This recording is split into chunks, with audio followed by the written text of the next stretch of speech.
여러분 안녕하십니까? 방송을 진행하는 김대중입니다. 오랜만에 시장이 박스권대를 돌파해서 흐름의 모습이 상승으로 갈 수 있는 분위기에 전환이 나타나고 있습니다. 그러면 지금의 장이 어디까지 갈 것이고, 과연 이전과 같이 올라가다가 하락하는 과정에서의 모습이 아니고 시간차를 두고 계속해서 뻗어갈 수 있는 장인지, 여기에 대한 내용, 아주 중요한 키포인트 있죠. 여기에 대한 내용을 가지고 오늘 시간 여러분과 함께 살펴보도록 하겠습니다. 그리고 중요한 것은 이러한 장에서 우리가 공략해 볼 만한 종목군들이 있겠죠. 지금 장에서 어떤 종목을 줘야지, 반도체를 사야 될지 2차전지를 사야 될지, 아니면 앞으로 움직일 수 있는 종목들에 대해서 노려봐야 되는 장인지, 여기에 대한 내용 지금부터 여러분과 함께 출발하도록 하겠습니다.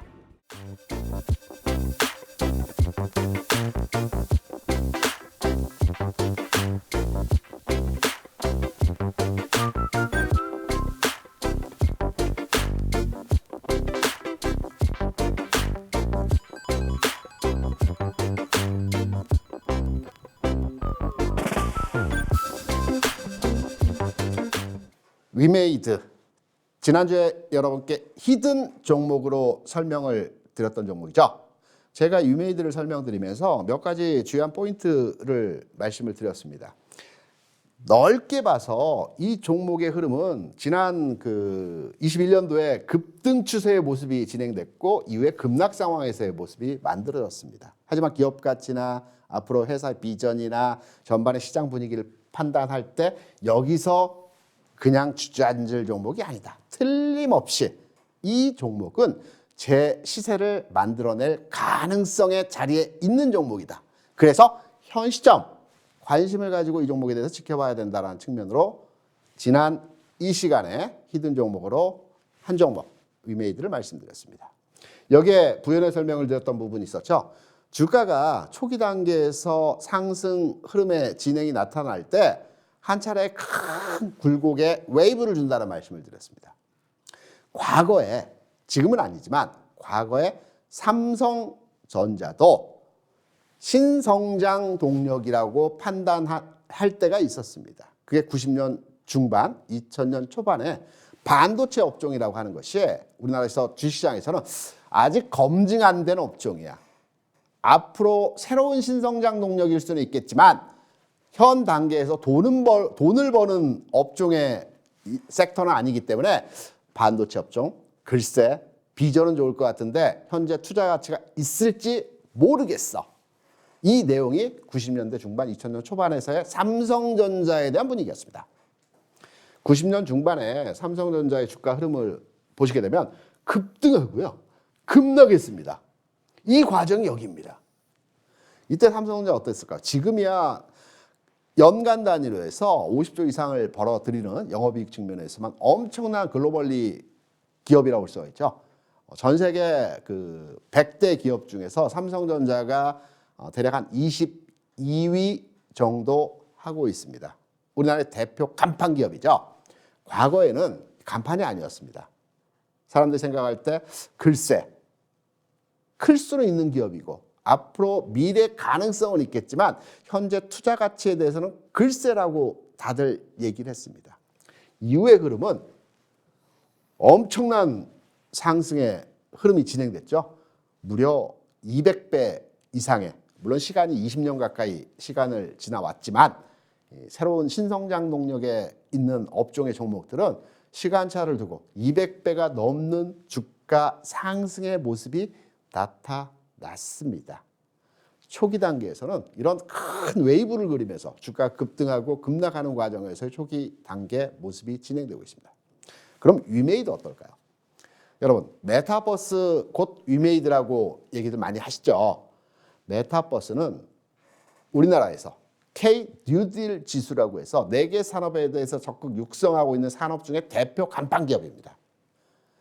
제 개인적인 판단에 있어서도 지금까지 우리나라를 먹여 살렸던 반도체, 조선 등등의 업종에 있어서 이 업종의 상승, 성장 가능성이 이제 이전과 같지 않습니다. 안정적으로 돈을 벌겠지만 이게 이전과 같이 100% 성장하고 200% 성장하는 매출 신장세가 나타나지 않습니다. 안정됐죠. 이제 정착이 됐습니다. 그럼 새로운 먹거리, 새로운 캐시카우를 발견하고 발굴해야 됩니다. 이 과정에서 우리가 찾고 있는 종목들이 K-니들 지수에서 게임이 있고요. 게임이 메타버스입니다. 그리고 바이오가 있습니다. 그리고 IT가 있습니다.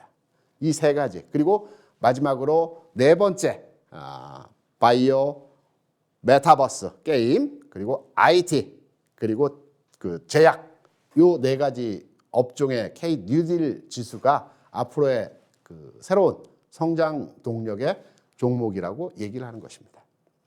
위메이드의 접근 포인트도 지난 시간에 여러분께 말씀을 드렸습니다. 가격적으로 현 시점에서 노려볼 만한 구간이다. 단, 장중의 미세한 주가 흐름에서의 가격 진행은 우리가 노란톡방에서 그 흐름에 대한 내용들을 짚어드린다는 말씀을 드렸죠. 그리고 이전 시간에 제가 여러분께 기술적 강의를 드리면서 1강에서 지지선과 저항선을 말씀드렸고요. 2강에서 거래량 분석을 해드렸죠. 이 두 가지 포인트가 정확하게 들어가 있는, 장착되어 있는 종목이란 말씀드렸습니다. 의미 있는 거래량이 발생했고요. 또 최근에 지지 라인, 저항 라인 돌파하면서 저항 라인이 이제 지지선이 된다는 측면으로 지난주 위메이드에 대한 설명을 드렸습니다. 여기서 끝일까요?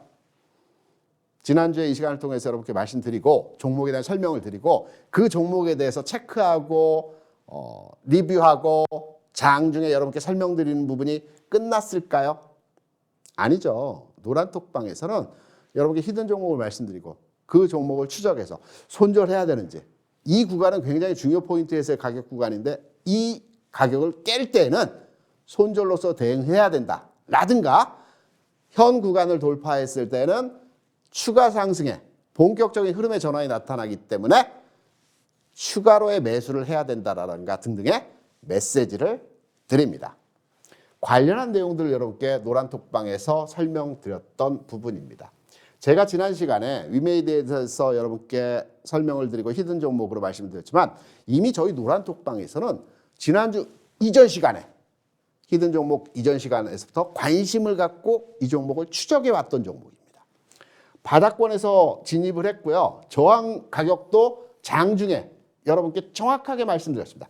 58,000원, 61,000원 구간이 저항입니다. 이때가 58,000원이었습니다. 막 올라가고 있을 때였습니다. 이 구간에 들어오게 되면 단기 저항 구간이기 때문에, 왜? 지난 상승에서의 저점, 저항 구간이라는 말씀, 지선, 저항선에서 이 시간을 통해서 아주 자세하게 말씀을 드렸죠. 58,000원, 61,000원에 오면 꺾인다, 단기적으로. 그리고 나 다시 갈 것이다. 그래서 능동적인 투자 차원에서의 팔고 다시 사자 라는 메시지를 드렸습니다. 흐름 어떻습니까? 이날 굉장히 긴 윗꼬리를 만들어줬죠. 이 흐름입니다. 우리는 정확하게 59,200원까지 갔기 때문에 58,000원, 61,000원 구간에서 물량을 정리하고 다시 사는 흐름으로 대응을 했습니다. 그리고 나서 이 종목에 대해서 이 시간을 통해서 여러분께 말씀드렸던 흐름과 내용입니다. 노란톡방에서 또 동일하게 이 흐름에 대한 내용들을 정확하게 설명드렸습니다. 이 주가의 상황에서 48,000원, 52,000원 구간이 다시 잡을 저점권의 가격이다. 해당 구간 진입 유효하다. 흐름의 측면에서 꺾임이 아니고 눌림목의 과정이다 라는 말씀을 드렸습니다. 정확하게 해당 구간을 찍어줬죠. 가격적으로. 의미 있는 거래다. 이 거래 그냥 여기서 꺾이는 흐름으로서의 거래가 아니다. 눌리고 다시 갈 것이다. 이 부분에 대한 내용을 20일에 여러분께 설명을 드렸고요. 여기서 끝나는 게 아닙니다. 계속해서 해당 종목을 설명드리고 추적해서 같이 고민합니다. 그리고 나서 지난 10월 24일에 또 하나의 위메이드에 대한 설명을 드립니다. 주가 장중에 빵 떴죠. 눌림목 주고 다시 빵 떴습니다. 여기에 여러분께 설명을 드리는 겁니다. 노란톡방에 이 내용이 정확하게 들어가 있습니다. 이 부분을 실시간으로 여러분과 함께 호흡하면서 해당 종목에 대해서 추적을 하고 주가 상황에 대한 체크를 하는 것입니다. 매물 저항 구간이나 단기적으로 이 흐름에서 매물 저항 구간이나 최근 거래량 규모를 판단할 때 돌파 흐름이 가능하다 과로의 흐름에서 이전 흐름과 지금의 흐름을 판단해서 보겠습니다. 매물 구간이나 돌파할 것이다.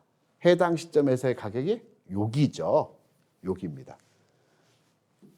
이렇게 올라갈 것이다. 오늘 장에서의 모습이죠. 돌파 흐름이 나타난 겁니다. 여기서 끝났을까요? 너무너무 길지만 목요일에 또 한 번의 히든 종목 체크와 리뷰를 해드립니다. 여러분이 이 종목을 흐름을 잡아서 관심을 가지실 때까지 지속적으로 말씀을 드립니다. 지난 목요일에 여러분께 드렸던 메시지입니다. 장중에 이러한 내용으로 말씀을 드립니다. 지금은 이 흔드는 구간의 등락이 마무리되었다. 그래서 기존 전략 6만 원 전후로 해서 매물 구간이 있긴 하지만 쉽게 돌파 가능하다. 보유, 매물 공백 구간이다. 다음 목표 가격 구간은 6만 8천 원에서 7만 원이다. 매물 공백이기 때문에 쉽게 올라갈 것이다. 이러한 내용에서의 흐름을 여러분께 장중에 계속해서 히든 종목에 대해서 체크하고 설명드립니다. 주식투자 너무 쉽지 않겠습니까? 물론 제가 다 맞을 수는 없습니다. 하지만 틀릴 때는 손절로서의 과감한 대응을 한다라고 볼 수가 있죠. 그래서 이러한 흐름에 대한 내용들을 장중에 노란톡방을 통해서 여러분께 계속 설명을 해드리고 있고요.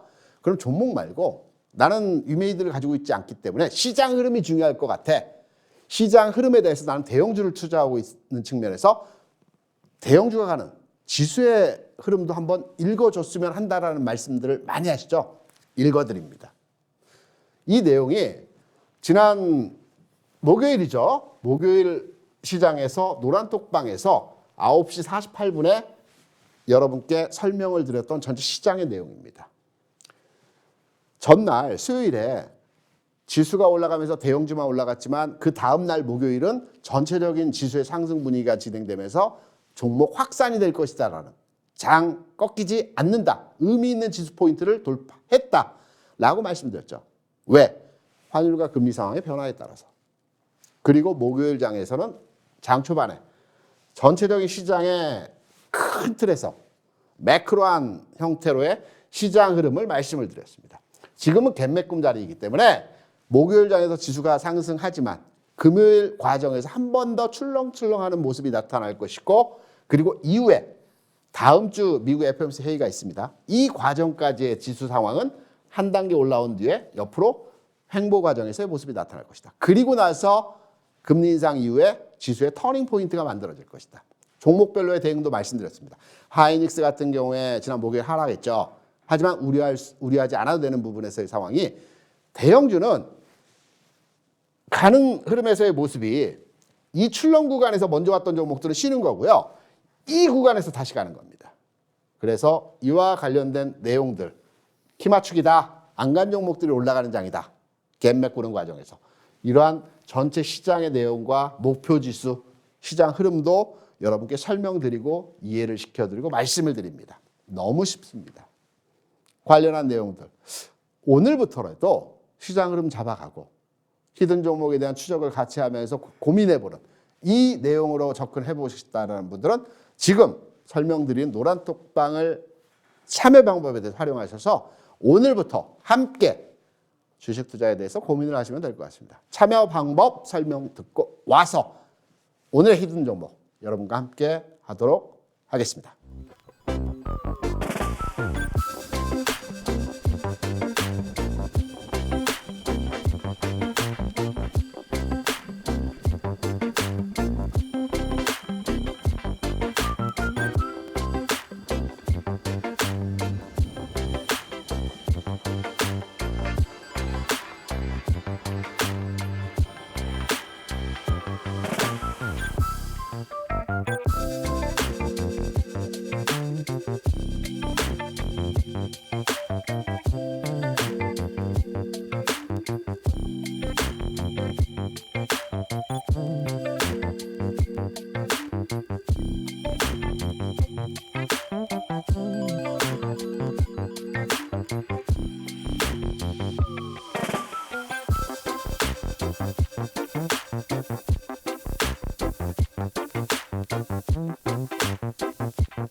지난 시간 제가 여러분께 두 가지의 키워드를 말씀을 드렸습니다.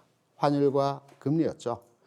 금리는 시장의 환경을 만들어가는 변수라는 해석을 드렸고요. 환율은 변곡점을 잡아내는 변수로서의 상품이라는 말씀을 드렸습니다. 이 두 가지 상품이 방향의 전환이 나타나는 변곡점의 지점에 와 있다는 말씀을 드리면서 시장의 분위기도 바뀔 수 있다라는 흐름에서의 모습이 말씀을 드렸습니다. 전일장이죠. 목요일장에서 국내 종합주가지수는 의미 있는 포인트를 돌파했습니다. 지난 10월 7일 2550포인트의 고점을 한번 찍어줬고요. 10월 17일 두 번째 2250포인트를 찍어줬습니다. 그리고 나서 목요일 2250포인트의 고점을 돌파해서 박스권을 넘어가는 이러한 형태에서 시장 모습이 진행이 됐습니다. 시장의 모습에서 전체 종목군으로 매기가 확산되면서 상승의 각도도 가파르게 진행되었던 모습을 보여줬죠. 이 원인과 해석, 환율과 금리입니다. 여러분께서 지금 보시는 왼쪽에 보시는 그림은 우리나라 원달러 환율이고요. 오른쪽에 보고 계시는 그림은 우리나라의 3년 만기 국고채입니다. 우리가 금리를 판단할 때 통상 기준금리, 정부에서 발표하는 기준금리로의 시장 환경을 분석하는 것이 아니고요. 3년 만기 국고채를 통해서 금리의 변화에 따른 시장의 환경에 대해서 해석을 하는 것입니다. 미국은 10년 만기 국고채를 통해서 금리 환경을 판단한다는 말씀도 함께 드렸었죠. 지금 환율 상황에서의 모습을 보게 되면 여러분 그 쌍봉이라는 말씀 많이 들었었죠. 주가가 꺾이는 과정에서의 흐름을 보여줄 때 쌍봉의 흐름을 보이면서 주가가 하락하게 되면 추세가 반전되는 형태로의 모습이 나타날 수 있다는 측면에서 많이 들으셨을 겁니다. 쌍바닥도 아마 들어보셨을 겁니다. 두 개의 바닥을 그려가는 과정에서 바닥점을 찍어가는 과정의 흐름이 진행될 때는 바닥을 찍는 형태로의 모습이 나타날 수 있다는 측면 많이 들으셨죠. 이게 주가의 속성이고 패턴입니다. 환율의 모습을 보면 여러분께서도 차트를 보시면서 판단되시는 그림이겠지만 정확하게 최근 모습에서의 쌍봉의 모습을 그려가고 있습니다. 금리의 모습을 보게 되면 쌍바닥의 모습이죠. 그럼 여기서 궁금하신 점 있으실 겁니다. 금리가 쌍바닥을 치면 더 올라간다는 것일까? 라고 의문을 가지는 분 계시죠. 이런 분들은 주식에 대한 공부를 좀 더 깊이 있게 하신 분들입니다. 우리가 조금 난해하지만 채권의 가격과 수익률은 반대라고 얘기를 하죠. 그리고 채권의 가격과 금리는 또 반대로의 운용이 되는 것입니다. 그래서 채권 가격이 올라가는 것은 금리가 내려간다는 것으로 이해를 하시면 되는 것입니다. 시장에서 거래되는 채권 상품은 이 채권 단위로 금리를 사고 파는 것이 아니고요. 금리를 움직이는 채권을 사고 팔기 때문에 이 채권의 가격이 올라갈 때 금리는 내려가게 되어 있는 겁니다. 그래서 지금 보시는 우리나라의 3년 만기 국고채의 가격이 쌍바닥의 모습을 그려주면서 상방 턴 어라운드 하는 모습에서의 흐름을 보여주고 있습니다. 두 가지 변수, 시장의 상승 요인으로 발생시킬 수 있는 모습들을 만들어주고 있다고 말씀드렸죠. 그렇다면 여기서 이 두 가지 내용을 가지고 주식시장으로 끌어와서 접목시켜서 해석을 해보도록 하겠습니다. 지금 주식시장으로 끌어온 상태에서의 시장의 모습을 판단해보게 되면 여러분께서 지금과 같은 시장, 지금과 같이 어려운 장이 과거에도 여러 차례 있었습니다. 멀리 가지 말고요. 가까운 상황에서의 지금과 같이 주가가 크게 빠지는 과정에서 하락장이 언제가 있었을까요?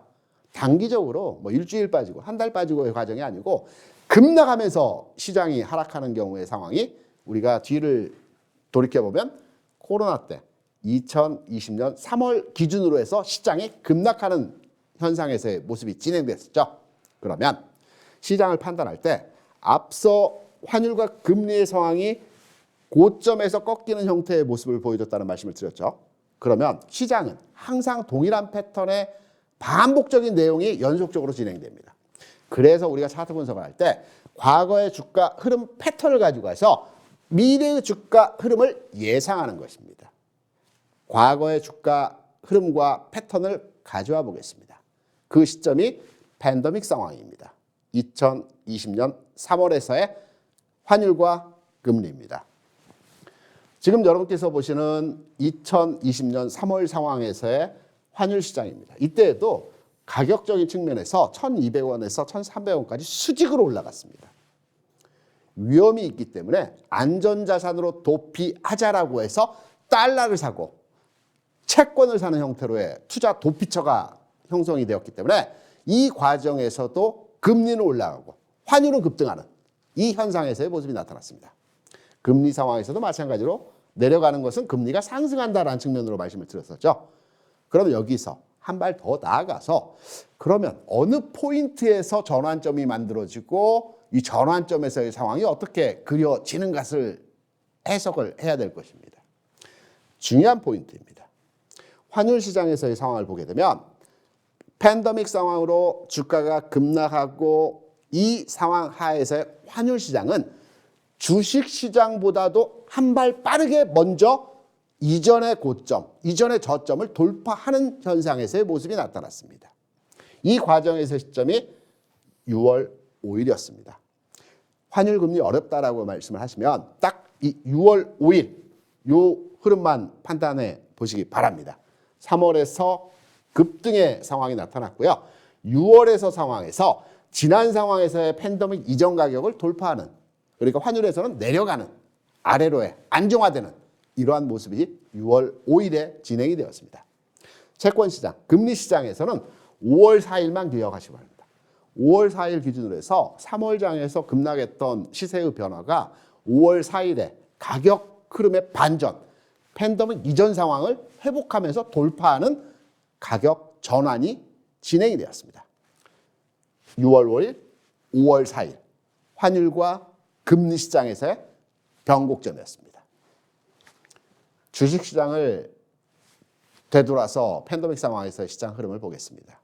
팬데믹 상황 하에서 3월 초에서부터 주가가 급락을 했죠. 3월 16일까지 1,400포인트까지 주가 하락이 나타났습니다.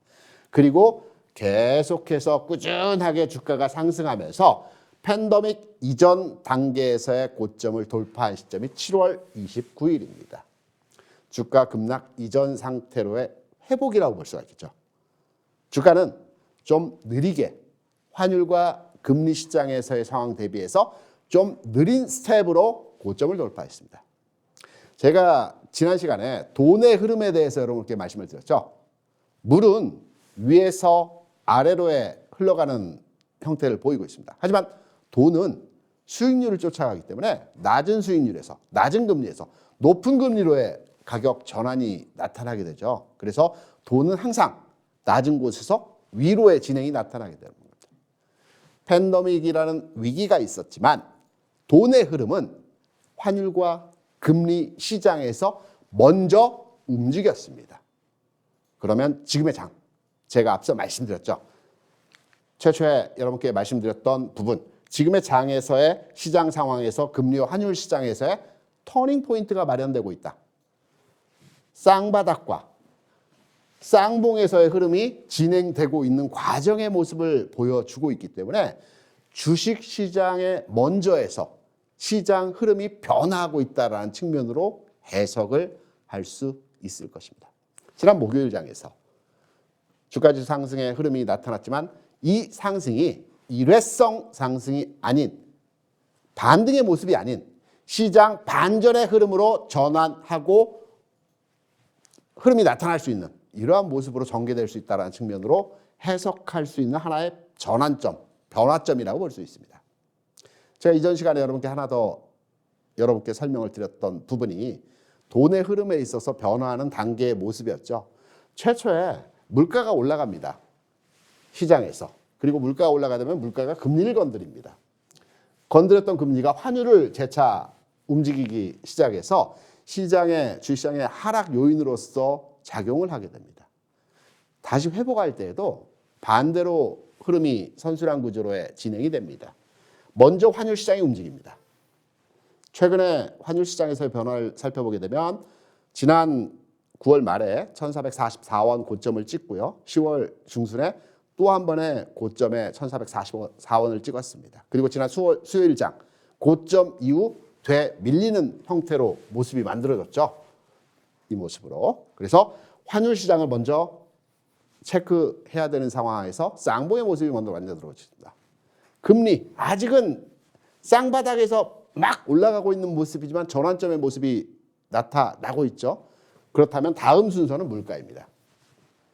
물가가 안정된다라는 메시지는 이제 다음 주 11월 3일 미국 FOMC 회의가 있습니다. 이때 최근에 나온 속도론 얘기 관련해서 금리 인상 스텝에 대해서 0.75를 한다든가 또는 시장의 우호적인 0.5를 하게 될 때는 주시장에서 전 세계 금융시장에서 환호하는 상태로의 상승의 분위기가 완벽하게 재현되는 현상이 진행이 될 것입니다. 이때는 늦었습니다. 주가 이미 이만큼 올라가 있기 때문에. 그래서 우리는 시장을 남들보다 먼저 체크하고 확인해서 진입한다는 측면에서 환율과 금리의 상황을 선제적으로 흐름을 판단해야 하는 것입니다. 지난주에 말씀드렸던 환율 시장의 변화 포인트에 대한 흐름입니다. 저희 노란톡방에서는 이러한 부분들에 대해서 계속적으로 체크하고 해석하고 서로 고민하고 소통하고 있습니다. 지금 노란톡방에서 여러분께 설명을 드렸던 부분은 제가 앞서 말씀드렸던 부분에 대한 내용입니다. 지난 수요일 장 마감 인사를 드리면서 여러분께 이러한 메시지를 드렸죠. 수요일 장 마감 시점에서 수요일 장 주시장은 나쁘지 않았습니다. 지수적 측면에서는. 하지만 내용적 측면에서 보게 되면 대형주 위주의 상승장이었고요. 지수는 올라갔지만 하락 종목이 월등하게 많았던 질적으로는 좋지 않은 장이었습니다. 제가 수요일장 여러분께 말씀드리면서 상승 종목 250개, 하락 종목 600개, 하락 종목이 월등하게 많은 시장입니다. 하지만 매물 구간을 돌파하는 흐름에서 지수를 끌어오는 과정에서 일반적인 현상입니다. 시장의 심적 측면에서 그간의 등락 구간을 돌파와 상승에 대한 분위기가 형성되고 있고 내일장, 그러니까 목요일장 상승 종목이 확대 진행될 것입니다. 따라서 지금의 조정은 가기 위한 개구리가 멀리 뛰기 위해서 뒤로 한 스텝 물러서죠. 움츠린다고 합니다. 멀리 뛰기 위한 과정이라고 판단합니다. 수요일장 마감 시장 상황에 대한 해석을 드렸던 부분입니다. 목요일장으로 넘어와야 되겠죠. 목요일장으로 넘어와서 미국 시장 내용을 보니 나스닥 지수 많이 빠졌습니다. 우려스러운 상황이었습니다. 우리 시장도 나스닥의 영향을 받아서 2% 가까이 빠진 미국 시장의 영향으로 하락하지 않을까라는 장전 분위기에서의 심리 상황을 제가 해석해서 여러분께 전파드린 내용입니다.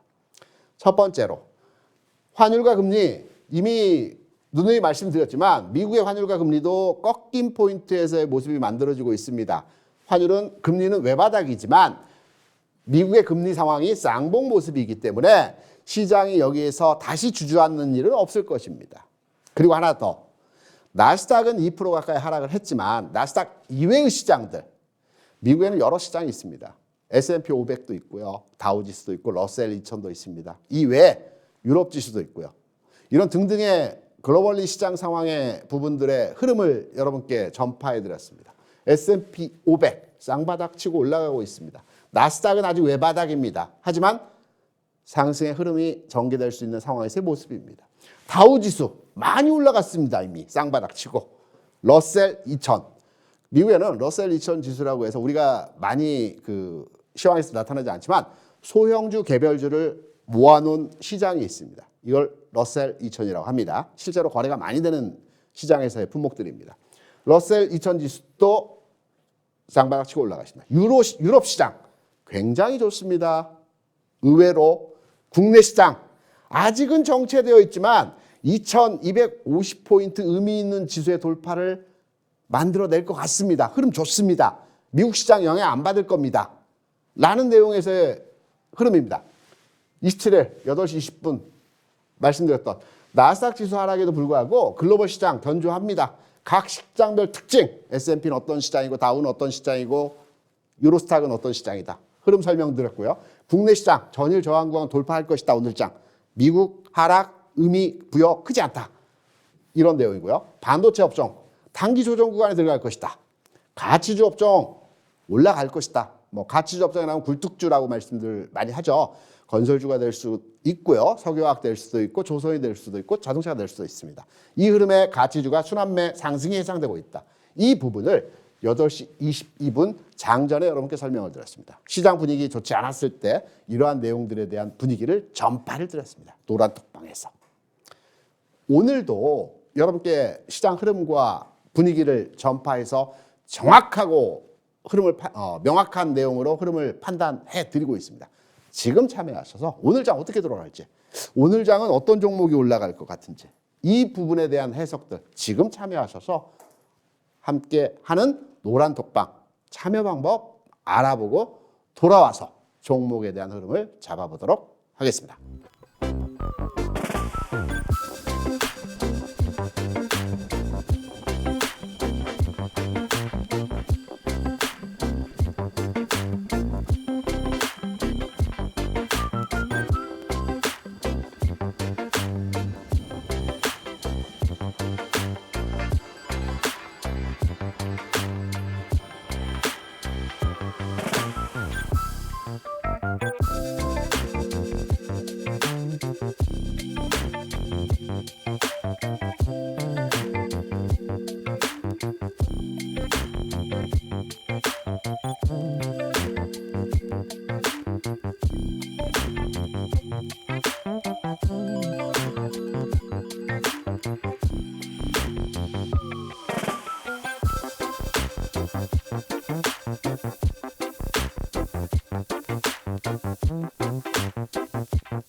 오늘의 히든 종목, 여러분 궁금해하시는 HMM입니다.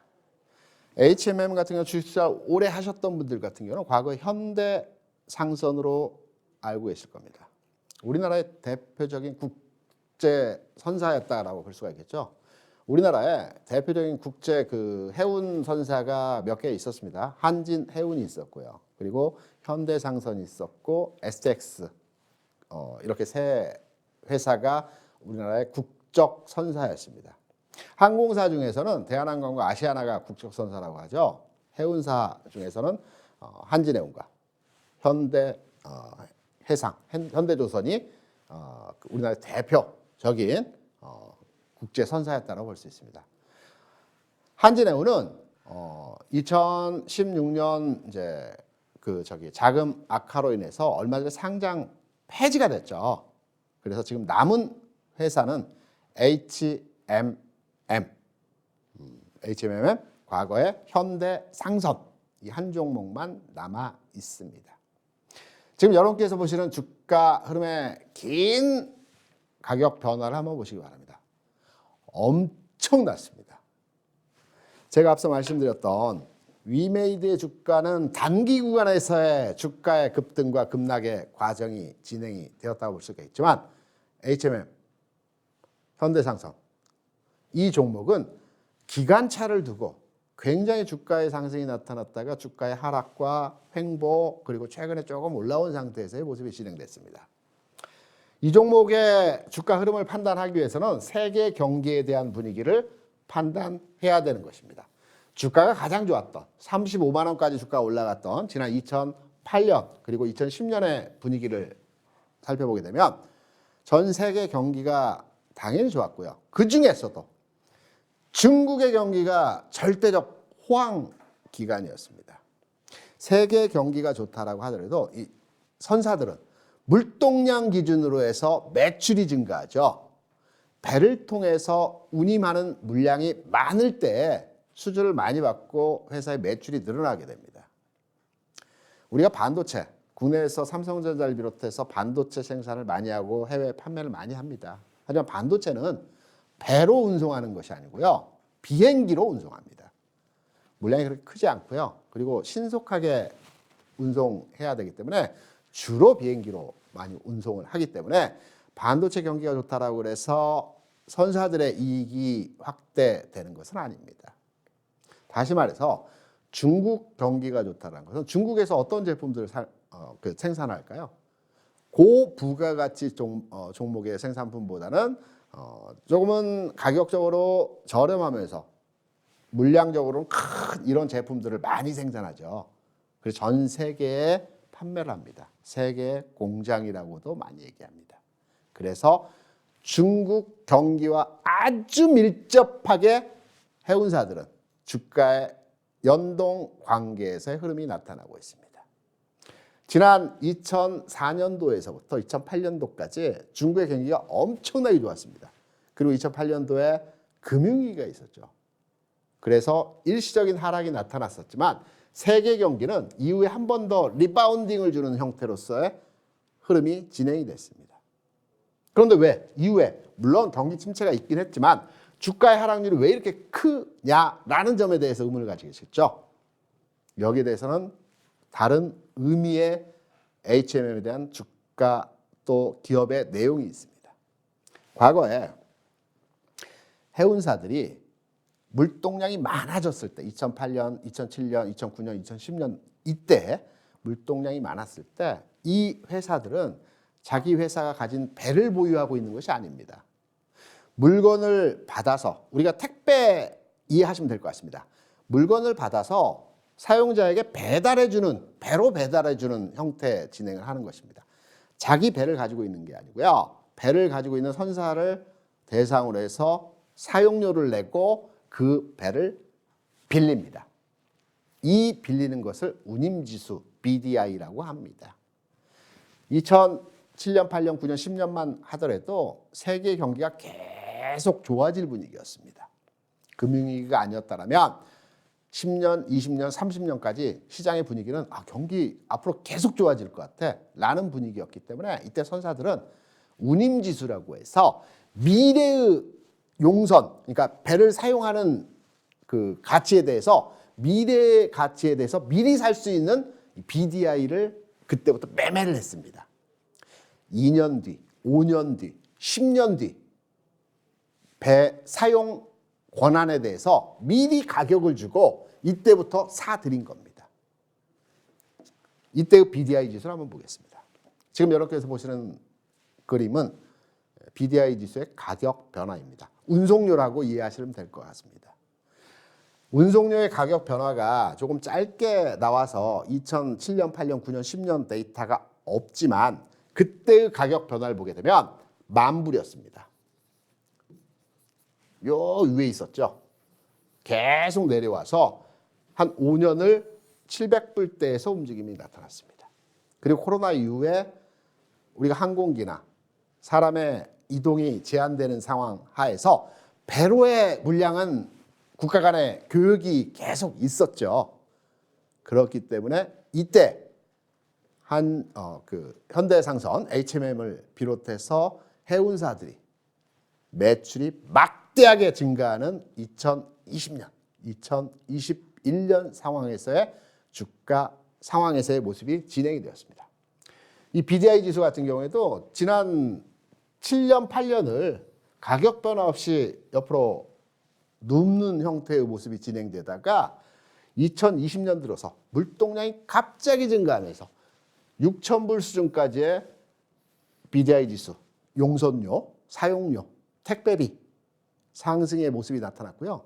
이때 HMM의 회사 가치, 매출 그리고 영업이익이 극단적으로 늘어나는 형태로 진행이 되었습니다. HMM의 2021년 전체 영업이익은 8천억입니다. 2022년 올해이죠. 1조 원이 넘을 것으로 예상이 되고 있습니다. 단 내년이나 내후년에 예상치에 대한 가치도 조금은 예상이 되죠. 물론 약간의 변화치는 있겠지만 우리가 용선료를 미리 계상을 하기도 하고 시장 경제를 예측해서 내년도 경제 성장률과 경제 전망에 대해서 어느 정도 예상을 하는 부분에서 시장을 해석합니다. 그래서 2023년에는 대략 한 7천억 정도 된다고 합니다. 2024년에도 6천억 정도 된다고 합니다.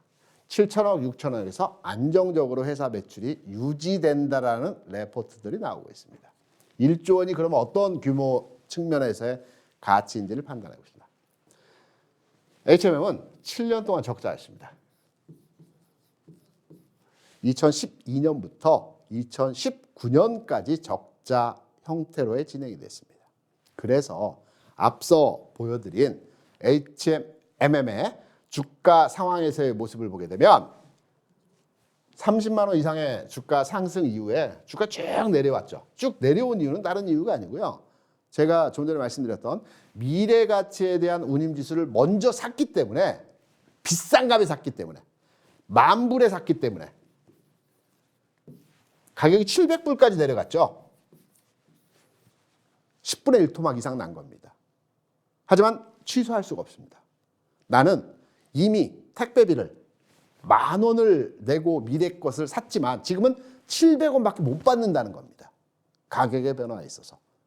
그러면 9,300원을 손해보고 하는 장사가 될 수밖에 없겠죠. 미래의 가치를 미리 사놨기 때문에. 가격의 변화가 7년 동안 계속 700불 내외에서 움직였기 때문에. 그래서 이 회사는 적자로의 전환이 됐고요. 적자 형태에서 앞서 제가 말씀드렸습니다. 현대상선이라고요. 원래 기업의 명칭이. 그런데 왜 HMM으로 바뀌었습니까? 적자가 확대되고 회사의 부실 규모가 커지다 보니까 채권 단위 회사를 인수하게 됐습니다. 산업은행이 그래서 지금 최대 주주입니다. 그래서 HMM을 제가 설명드리기 위해서 운임지수 설명드리고 중국경제 설명드리고 했던 이유들이, 이 종목이 올라가기 위해서는 산업은행의 지분이 어떻게 시장에서 흡수하는지 이 부분을 좀 더 판단해서 해석할 필요가 있기 때문에 이 기업의 말씀드린 내용을 이해하고 계셔야 되기 때문에 이 부분을 말씀을 드렸습니다. 2020년 흑자 전환했고요. 그래서 주가가 2021년도에 굉장히 핫하게 움직이는 시장에서 가장 뜨거웠던 종목이라고 볼 수 있습니다. BDI 지수는 700불 내외에서 지난 7년간 흐름의 모습이 진행되었지만 최근에 2,000불 내외까지 내려오긴 했으나 몇 년 전 가격 대비해서 3배 이상의 가격을 평균적으로 유지하고 있습니다. 그리고 과거와 같이 잘못된 부분에 대한 용선료 미래 가치에 대한 투자를 하지 않고 있기 때문에 회사의 재무 건전성은 이전에 비해서 상당히 좋아지고 있는 측면에서의 상황입니다. 1조 원이라는 말씀을 드렸죠. 영업이익 측면에서 1조 원은 사상 최대치입니다. 기업 가치 측면에서 현재 절대적인 저평가되어진 상태입니다. 여기 하나 더. 제가 선사들은 세계 경기가 좋아지는 국면에서 이들의 매출이 늘어난다라는 말씀을 드렸었죠. 여기에 하나 더 덧붙여 말씀드린 게 특히 중국 경기가 좋아야 된다는 측면으로 여러분께 말씀을 드렸습니다. 중국 경기가 좋아지게 되면 배를 이용한 물동량이 많아집니다. 최근에 중국 어떠합니까? 미국과 중국이 지금 박싱하고 있습니다. 여러 가지 규제 그리고 반도체 규제라든가, 또는 중국은 미국에 대해서 미국의 상장된 기업에 대해서 규제를 또 통해서 주가를 하락시키고 있습니다. 두 양국의 충돌이 일어난 상황에서의 전체 글로벌리 금융시장도 계속해서 하락하는 분위기였습니다. 하지만 지금 분위기가 바뀌고 있죠. 조심스럽지만 미국과 중국이 화해의 제스처를 보이고 있습니다. 미국에서는 중국에 대한 규제로 수입 관세를 30% 이상 적용하고 있죠. 이러한 분위기는 중국 제품에 대한 관세를 30% 고관세를 유지하다 보니까 중국 제품을 사용하고 있는 미국인들은 비싼 관세가 제품가에 플러스 알파가 되죠. 그래서 미국 물가를 잡기 위해서 중국 관세를 완화하거나 폐지할 수 있다라는 내용에서의 얘기들이 나오고 있습니다. 중국에서는 그간에 미국과 견제하고 경쟁하는 상태에서 시진핑 3기가 출범하면서 미국과 갈등 구조에서 이제는 동반자 개념으로 진행하겠다라는 상황에서의 뉴스들이 조금씩 나오고 있습니다. 앞서 말씀드렸던 환율 금리가 변화하면서 시장 경제도 바뀌는 흐름이고요. 미국과 중국의 어느 정도의 화해 제스처 진행되는 상황 하에서의 분위기가 개선이 되고 있습니다. 이러한 내용들을 다 끌어모아서 흐름의 분위기를 살펴보게 되면 중국 경기, 당장은 아니지만 화해 제스처, 화해 분위기, 화해 무드가 형성되고 있기 때문에 경제가 앞으로 좋아질 것이고 바다를 이용한 해운계 흐름에서도 가격의 전환이 나타날 수 있다는 측면으로서의 해석이 가능합니다. BDI 지수가 즉 상승할 수도 있다는 측면으로의 예상을 해볼 수 있는 겁니다. 그럼 HMM의 짧은 흐름에서의 주가 전망을 살펴봐야 되겠죠. 최근까지 이 종목에 대해서는 기업 가치 절대적으로 저평가되어 있습니다.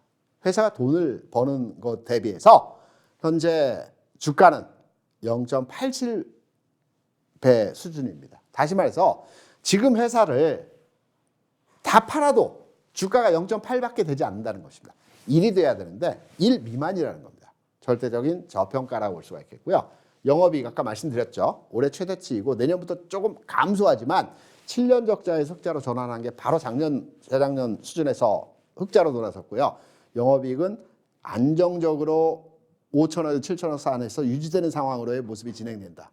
앞서 말씀드린 HMM이 2007년, 8년, 9년 주가 30만 원 이상에서의 상황에서 영업이익이 얼마였을까요? 이때 5천억이었습니다. 그래서 지금의 주가는 그때와 단순 비교를 해보더라도 절대적인 저평가 구간이라고 볼 수가 있겠고요. 특히나 중국과 미국의 화해 무드가 조성이 되게 되면 바다를 이용한 물동량이 절대로 늘어나는 상황에서의 모습이 될 수 있기 때문에 BDI 지수도 올라갈 가능성의 상황에 있다라는 측면으로 해석을 하고 있습니다. 그럼 주가를 바라볼 때 여러분께 주가를 판단할 때 보통 급락, 급등, 완만, 털의 과정이 있고 역회된 숄더형의 바닥 짓는 모습에서의 상황이 태세 전환의 상황이라는 말씀드렸죠. 지금 HMM의 주가 흐름에서의 모습을 살펴보게 되더라도 역회된 숄더의 모습을 그려가고 있고요. 가격적인 부분에 있어서도 이제 바닥에서 한 단계 올라와 있습니다. 한 단계라고 해봐야 10% 정도 올라와 있습니다. 절대적인 저평가 구간이고요. 아직 움직이지 않은 상황인 것이고 전체 글로벌 상황 하에서 시장 분위기는 개선되고 흐름이 좋아지고 있는 분위기로의 전환이 되고 있는 상황입니다. 그렇다면 우리가 주식을 투자할 때 단순하게 오늘 장에서 움직이는 변동성을 이용한 종목에 대해서 투자하는 방법도 있겠지만 시차를 두고 긴 시차는 아니고 2주 또는 3주 상황에서의 주가 흐름에 대한 내용을 판단해서 20, 30%의 수익률을 보고자 투자할 때 가격적으로 빠질 것이 없고 올라갈 가능성이 높은 HMM 해당 종목에 대해서 관심을 가져가야 될 구간입니다. 특히나 장중에 좀 전에 말씀드렸던 대로 위메이드 같은 경우에 제가 장중에 노란 톡방을 통해서 계속적으로 주가 흐름을 추적해서 여러분께 설명을 드리고 있죠. HMM도 마찬가지입니다. 오늘과 다음 주 구간에서 해당 흐름에 대해서 여러분과 호흡을 같이 하면서 이 종목에 대해서 고민해 보는 노란톡이 되도록 하겠습니다. 관련해서 참여해 주시면 함께 HMM 투자하는 데 조금은 도움이 되시도록 노력해 보도록 하겠습니다. 오늘 방송은 여기서 마치고요. 저는 다음 주 이 시간에 새로운 종목을 가지고 여러분 다시 찾아뵙도록 하겠습니다. 시청해 주셔서 감사합니다. 고맙습니다.